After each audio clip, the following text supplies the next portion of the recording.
ಈ KSRTC ಬಸ್ಗಳ hotel commission ದಂಧೆಯ ವಿರುದ್ಧವಾಗಿ ಪ್ರತಿಯೊಬ್ಬರು ಧ್ವನಿ ಎತ್ತಲೇಬೇಕು. ಸಾರಿಗೆ ಸಚಿವರಾಗಿರುವಂತಹ ಮಾನ್ಯ ರಾಮಲಿಂಗಾರೆಡ್ಡಿಯವರೇ ದಯಮಾಡಿ ನೀವಾದರೂ ಇದರ ವಿರುದ್ಧವಾಗಿ ಒಂದು ಸರಿಯಾದಂತಹ ಕ್ರಮವನ್ನು ತೆಗೆದುಕೊಳ್ಳಿ. ಸಾಮಾನ್ಯವಾಗಿ ದೂರದ ಊರುಗಳಿಗೆ ಕೆಂಪು KSRTC ಬಸ್ಗಳಲ್ಲಿ ಪ್ರಯಾಣ ಮಾಡಿರುವಂತಹ ಪ್ರತಿಯೊಬ್ಬರಿಗೂ ಈ ಅನುಭವ ತುಂಬಾ ಚೆನ್ನಾಗೇನೆ ಆಗಿರುತ್ತೆ. ಈ ಕೆಂಪು KSRTC ಬಸ್ಗಳಲ್ಲಿ ಪ್ರಯಾಣ ಮಾಡುವಂತಹ ಪ್ರಯಾಣಿಕರಿಗೆಲ್ಲ ತಿನ್ನೋದಕ್ಕೆ ಗತಿ ಇರೋದಿಲ್ಲ, ತಿನ್ನೋದಕ್ಕೆ ಗತಿ ಇಲ್ಲದಂತಹ ಬ್ಯಾವರ್ಸಿಗಳು ಅಂತ ಈ ನಮ್ಮ ಘನತೆತ್ತ ರಾಜಕಾರಣಿಗಳು ತುಂಬಾ ಚೆನ್ನಾಗಿ ತಿಳ್ಕೊಂಡ್ಬಿಟ್ಟಿದ್ದಾರೆ ಅಂತ ಕಾಣಿಸುತ್ತೆ. ಸಾಮಾನ್ಯವಾಗಿ ಬಸ್ನಲ್ಲಿ ಪ್ರಯಾಣವನ್ನು ಮಾಡೋದ್ರಿಂದ ತುಂಬಾ ಬೇಗ ನಮ್ಮೆಲ್ಲರಿಗೂ ಹೊಟ್ಟೆ ಹಸಿವಾಗ್ಬಿಡುತ್ತೆ. ಬಸ್ ಡ್ರೈವರ್ ಸಹ ಏನು ಮಾಡ್ತಾರೆ, ಒಂದು ಪರ್ಟಿಕ್ಯುಲರ್ ಜಾಗದಲ್ಲಿ ಒಂದು ಪರ್ಟಿಕ್ಯುಲರ್ ಹೋಟೆಲ್ ಮುಂದೆ ಬಸ್ನ ತೆಗೆದುಕೊಂಡು ಹೋಗಿ ನಿಲ್ಲಿಸ್ತಾರೆ. ನಮಗೆಲ್ಲ ತುಂಬಾ ಹೊಟ್ಟೆ ಹಸಿವಾಗ್ತಾ ಇರುತ್ತೆ. ಹೋಟೆಲ್ನವರು ಆ ಬಸ್ ನೋಡ್ತಿದ್ದಂಗೆ ಅಂದ್ಕೊಳ್ತಾರೆ, ಬಂದ ಬಕರಗಳು ಬಂದೋ ಅಂತ ತಿಳ್ಕೊಳ್ತಾರೆ. ಒಂದು ರೀತಿಯಾಗಿ ಯಾವ ರೀತಿಯಾಗಿ ಅಂದರೆ, ಒಂದು ಗಾದೆ ಮಾತಿದೆಯಲ್ಲ, ಅನ್ನ ಅಲಸಿತ್ತು ನಾಯಿ ಕಾದಿತ್ತು, ಇದೇ ರೀತಿಯಾದಂತಹ ಪರಿಸ್ಥಿತಿ.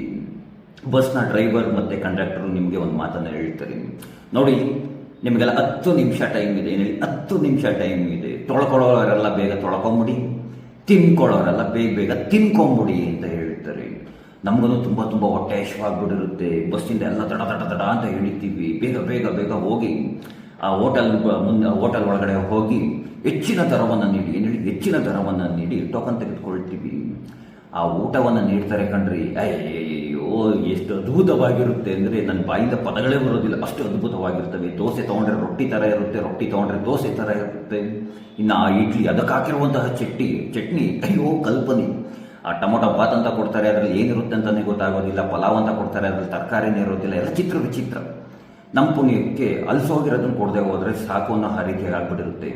ಹೆಚ್ಚಿನ ದುಡ್ಡನ್ನು ಕೊಟ್ಬಿಟ್ಟಿರ್ತೀವಿ, ಹೊಟ್ಟೆ ಬೇರೆ ಹಸಿವಾಗ್ತಾ ಇರುತ್ತೆ, ಮನಸ್ಸಲ್ಲೇ ಬೈಕೊಳ್ತಿರ್ತೀವಿ, ಕೋಪ ಮಾಡ್ಕೊಳ್ತಿರ್ತೀವಿ, ಒಳಗಡೆ ಜ್ವಾಲಾಮುಖಿ ಕುದೀತಾ ಇರುತ್ತೆ. ಈಗ ನಾವು ಇದರ ವಿರುದ್ಧವಾಗಿ ಹೋಟೆಲ್ನವರ ವಿರುದ್ಧವಾಗಿ ಜಗಳ ಮಾಡಬೇಕು. ನಾವ್ಯಾರು ಹೋಟೆಲ್ನವರ ವಿರುದ್ಧವಾಗಿ ಜಗಳವನ್ನು ಮಾಡೋದಿಲ್ಲ. ಯಾಕೆ ಲೋಕಲ್ ಅಲ್ಲಿರುವಂಥವ್ರು ಲೋಕಲ್ಗಳು. ನಾವು ದೂರದ ಊರಿನಿಂದ ಬಂದಿರ್ತೀವಿ, ಅಲ್ಲೆಲ್ಲ ಯಾವ ರೀತಿಯಾದಂತಹ ಪರಿಸ್ಥಿತಿ ಅಂತ ನಮಗೆ ಏನು ಸರಿಯಾಗಿ ಗೊತ್ತಿರೋದಿಲ್ಲ. ಒಂದಷ್ಟು ಹಾಗೆ ಕೂಗಾಡ್ಕೊಂಡು ಮಾತಾಡ್ಕೊಂಡು ಅಯ್ಯೋ ಮುಂದೆ ಎಲ್ಲಾದರೂ ಹೋಗಿ ತಿನ್ಕೊಂಡ್ರಾಯ್ತು, ಇವ್ರ ಜೊತೆ ಏನು ಜಗಳ ಅಂತಲ್ಲ, ಫ್ಯಾಮಿಲಿ ಜೊತೆ ಎಲ್ಲ ಹೋಗಿದ್ದಾಗಲೂ ಅಂತೇನು ಮಾತಾಡೋಕ್ಕಾಗೋದಿಲ್ಲ. ಸರಿ ಬೈಕೊಂಡು ನಾವೇನು ಮಾಡ್ತೀವಿ, ಊಟನ ತಿಂಡಿನ ತಿನ್ಕೊಂಡು ಹೊರಗಡೆ ಬಂದುಬಿಡ್ತೀವಿ. ನಮ್ಮ ಹೊಟ್ಟೆ ಒಳಗಿರುವಂತಹ ಕೋಪ ಏನು ಮಾಡಬೇಕು, ಆ ಹೊಟ್ಟೆ ಒಳಗಿರುವಂತಹ ಕೋಪನ ನಾವೇನು ಮಾಡ್ತೀವಿ, ಬಸ್ ಒಳಗಡೆ ಬರ್ತಾ ಇದ್ದಾಗೇ ನಾವು ಆ ಕೋಪವನ್ನೆಲ್ಲ ಕಂಡಕ್ಟರ್ ಮೇಲೆ, ಡ್ರೈವರ್ಗಳ ಮೇಲೆ ಹಾಕೋದಕ್ಕೆ ಪ್ರಾರಂಭವನ್ನು ಮಾಡ್ಬಿಡ್ತೀವಿ. ಏನ್ರಿ ಗೊತ್ತಾಗೋದಿಲ್ವೇನ್ರಿ, ಇಂತಹ ಹೋಟೆಲ್ ಮುಂದೆ ತೆಗೆದುಕೊಂಡು ನಿಲ್ಲಿಸಿದಿರಲ್ಲ, ಈ ಹೋಟೆಲ್ ನೋಡಬೇಕು ಎಷ್ಟು ಅದ್ಭುತವಾಗಿದೆ, ಹಾಗೆ ಹೀಗೆ ಅದು ಸರಿ ಇರಲಿಲ್ಲ, ನೀವೆಲ್ಲ ಕಮಿಷನ್ ತೆಗೆದುಕೊಳ್ತೀರಾ. ಆ ಹೋಟೆಲ್ನಲ್ಲಿ ನಿಮಗೆ ಕಂಡಕ್ಟರ್ ಮತ್ತು ಡ್ರೈವರ್ಗಳಿಗೆ ಫ್ರೀಯಾಗಿ ಫುಡ್ ಕೊಡ್ತಾರೆ, ಅಂದರೆ ಊಟ ಕೊಡ್ತಾರೆ, ಹಾಗಾಗಿ ಇದೇ ಹೋಟ್ಲ್ ಹತ್ರ ಮುಂದೆ ಹಾಕ್ತೀರಾ, ಬೇರೆ ಹೋಟ್ಲ್ ಗತಿ ಇಲ್ವೇನ್ರಿ, ಇಂತಹ ಹೋಟ್ಲ್ ಮುಂದೆ ಹಾಕೋದು, ಹಾಗೆ ಹೀಗೆ ಅಂತೆಲ್ಲ ದೊಡ್ಡದಾಗಿ ಕೂಗಾಡ್ಬಿಡ್ತೀವಿ. ನಮ್ಮ ತಾಕತ್ತನ್ನು ತೋರಿಸ್ಬೇಕಲ್ಲ, ಹೋಟೆಲ್ನವರ ಮುಂದೆ ತೋರಿಸೋದಿಲ್ಲ. ಪಾಪ ಅಮಾಯಕ ಕಂಡಕ್ಟರ್ ಹಾಗೆ ಡ್ರೈವರ್ಗಳ ಮುಂದೆ ನಮ್ಮ ಕೋಪವನ್ನೆಲ್ಲ ತೀರಿಸ್ಕೊಂಡ್ಬಿಡ್ತೀವಿ.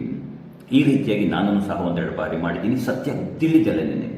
ಸತ್ಯವಾದ ಮಾತೇನೆಂದರೆ, ಈ ಮ್ಯಾನೇಜ್ಮೆಂಟ್ ಇದೆಯಲ್ಲ, ಅಂದರೆ ಈ ಡಿಪೋ ಮ್ಯಾನೇಜರ್ಗಳಿದ್ದಾರಲ್ಲ, ಡಿಪೋ ಮ್ಯಾನೇಜರ್ಗಳು ಏನು ಮಾಡ್ತಾರೆ, ಇಂತಹ ಬಸ್ ಇಂತಹ ಹೋಟೆಲ್ ಮುಂದೆನೇ ಹೋಗಿ ನಿಲ್ಲಬೇಕು ಅಂತ ಮೊದಲೇನೆ ಅವ್ರಿಗೆ ತಿಳಿಸಿರ್ತಾರೆ. ಒಂದು ರೀತಿಯಾಗಿ ಯಾವ ರೀತಿಯಾಗಿ ಅಂದರೆ, ಒಂದು ಟೆಂಡರ್ ಕರೆದಿರ್ತಾರಲ್ಲ, ಇಷ್ಟಿಷ್ಟು ಬಸ್ಗಳನ್ನು ನಮಗೆ ಈ ಹೋಟೆಲ್ ಕಳಿಸ್ಕೊಡ್ಬೇಕು ಅಂತ. ಆ ರೀತಿಯಾಗಿ ಒಂದು ರೀತಿಯಾಗಿ ಕಮಿಷನ್ ಅಂತಲೇ ತಿಳ್ಕೊಳ್ಳಿ. ಈ ಕಮಿಷನ್ ಇಲ್ಲಿಂದ ಯಾರಿಗೆ ಯಾವ ಮೂಲೆಯಿಂದ ಯಾವ್ಯಾವ ರೀತಿಯಾಗಿ ಹೋಗುತ್ತೆ ಅಂತ ಅಂದ್ಬಿಟ್ಟು ಏನೂ ಗೊತ್ತಿರೋದಿಲ್ಲ. ಡಿಪೋ ಮ್ಯಾನೇಜರ್ ಕಂಡಕ್ಟರ್ ಹಾಗೆ ಡ್ರೈವರ್ಗಳಿಗೆ ಯಾವ್ಯಾವ ಹೋಟ್ಲ್ ಮುಂದೆ ಹೋಗಿ ನಿಲ್ಲಬೇಕು ಅಂತ ಹೇಳಿರ್ತಾರೋ ಆ ಹೋಟೆಲ್ಗಳ ಮುಂದೆ ಹೋಗಿ ನಿಲ್ಲಿಸ್ತಾರೆ. ಅವರನ್ನು ಸಹ ಊಟವನ್ನು ಮಾಡ್ಕೋತಾರೆ. ನಮ್ಮನ್ನು ಸಹ ತುಂಬ ಚೆನ್ನಾಗಿರುವಂತಹ ಊಟವನ್ನು ಮಾಡಿಸ್ತಾರೆ.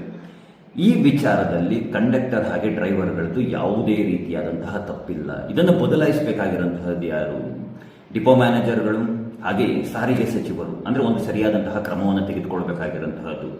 ಯಾರು ಹೆಚ್ಚೆಚ್ಚು ಕಮಿಷನ್ ಕೊಡ್ತಾರೋ ಅಂಥವ್ರಿಗೆ, ಅಂದರೆ ಬಸ್ಗಳು ಅಂತಹ ಹೋಟೆಲ್ಗಳ ಮುಂದೆ ಹೋಗಿ ನಿಂತ್ಕೊಳ್ತವೆ. ಇಲ್ಲಿ ದೊಡ್ಡವರೇನೇ ತಪ್ಪು ಮಾಡ್ತಾ ಇರುವಾಗ ಪಾಪ ಅಮಾಯಕ ಕಂಡಕ್ಟರ್ ಡ್ರೈವರ್ಗಳು ಏನು ಮಾಡ್ತಾರೆ. ನೆನ್ನೆ ಒಂದು ನ್ಯೂಸಲ್ಲಿ ಹೀಗೆ ನೋಡ್ತಾ ಇದ್ದೆ, ಹೋಟೆಲ್ನವರು ಕಂಡಕ್ಟರ್ ಮತ್ತು ಡ್ರೈವರ್ಗಳ ವಿರುದ್ಧವಾಗಿ ಊಟ ಚೆನ್ನಾಗಿಲ್ಲ ಅಂತಂದ್ಬಿಟ್ಟು, ಅಂದರೆ ಹೋಟೆಲ್ನವರು ಕಂಡಕ್ಟರ್ ಮತ್ತು ಡ್ರೈವರ್ಗಳ ಮೇಲೆ ಗಲಾಟೆಯನ್ನು ಮಾಡ್ತಾ ಇದ್ದಾರೆ.